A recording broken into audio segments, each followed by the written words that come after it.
placement, I'm a company man, but but I don't need anything to drink for this. All right, what can I be evasive about and speak in glowing generalities?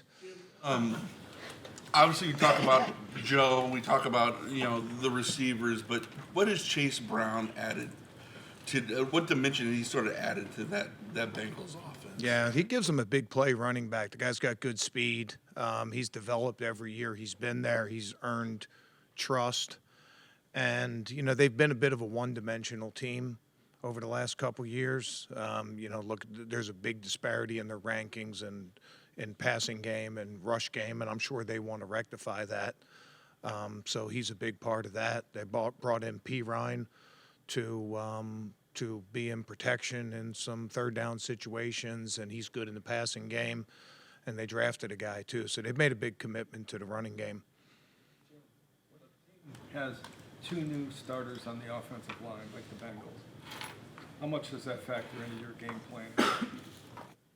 Well, the biggest thing is our defensive line is much, much improved over last year, and I think we've got back to our personality. We saw it in. I think we started seeing it back in OTAs. We showed good signs of it in training camp, and I think even though we didn't have our guys on the field a lot during preseason games, we saw it in the practices, and we saw it in the preseason games, and that's a huge, huge thing for us because it's hard to win versus Jamar Chase and T. Higgins and Yosevas and Gesicki and those guys with a quarterback like Burrow. So we have to really we have to win up front, and that's a big part of it. Guys like Mason Graham we brought in here to give us interior rush. Brought in guys like Malik Collins to give us interior rush.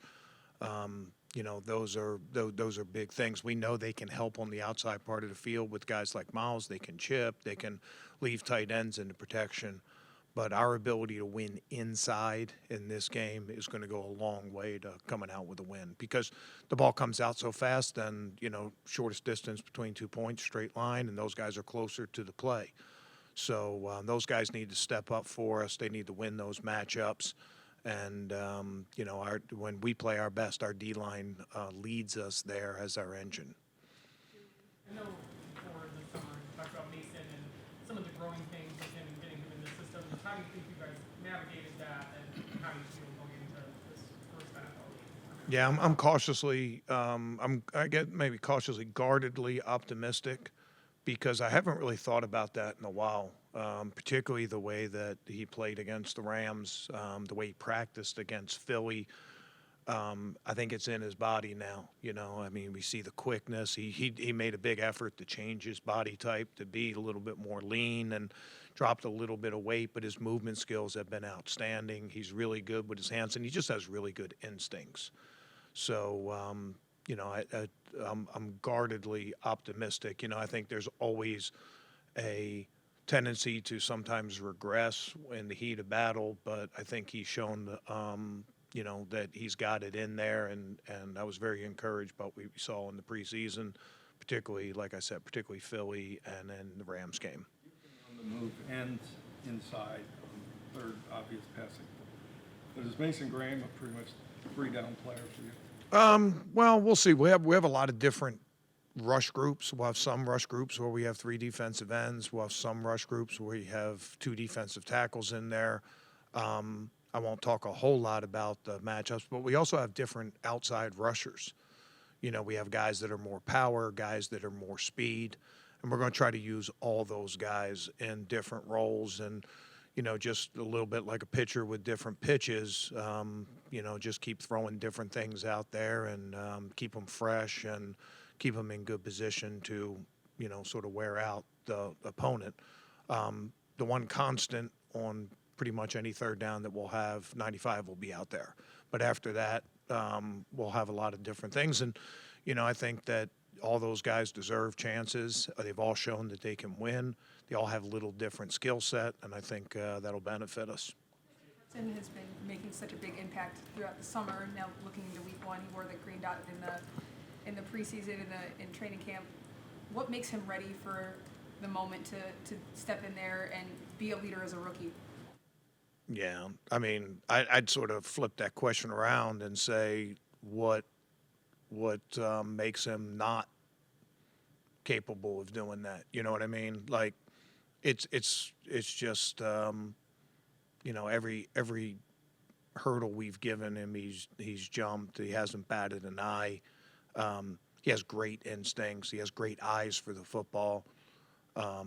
Leads our defense in interceptions through training camp and things like that. He's just wired to the ball. He's big. He's physical. Green dot. Relaying the call. I think we might overestimate like that, but his play and his communication and those kind of things are going to be what sort of creates his leadership on the field.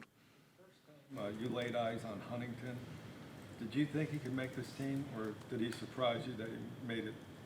No, I mean, it doesn't surprise me because he had what we're looking for, which is movement skills at the defensive tackle. I watched his pro day from Tulane. One of our scouts brought it to us, Hydus, and you saw a powerful guy that could run in 4.6s. He's a little bit shorter, but there's been some of those guys. But he was playing as like a base defensive end, sort of 5 technique, and you had to sort of project his skill set to our defense, but we liked him inside. Just watched a couple plays. He played with great effort, played with speed, and made a big point to get him after the draft. So hats off to those guys. But early on there was a really steep learning curve because he was playing inside really for the first time, as opposed to just playing a 3-4 defensive end. But once he got it, he played with great effort, plays with great speed. Like I said, our speed up front, our movement skills up front is so much improved, and Aiden's a part of that. Craig. Plus, he can do stuff on special teams too, and that's a huge bonus to us. Those guys, Joe Tryon and Cam Thomas and Alex, and in the past, Sam Kamara has done those kind of things for us. Mike Hall did some of that for us last year. Those big guys that can run, not only help us on defense, but they might be able to save some first downs, covering kicks and covering punts. What was Greg doing in his return to starting cornerback and being on the outside at least some? Was he looking? Yeah, it's been seamless for him because he's played a lot outside over the last couple years anyway.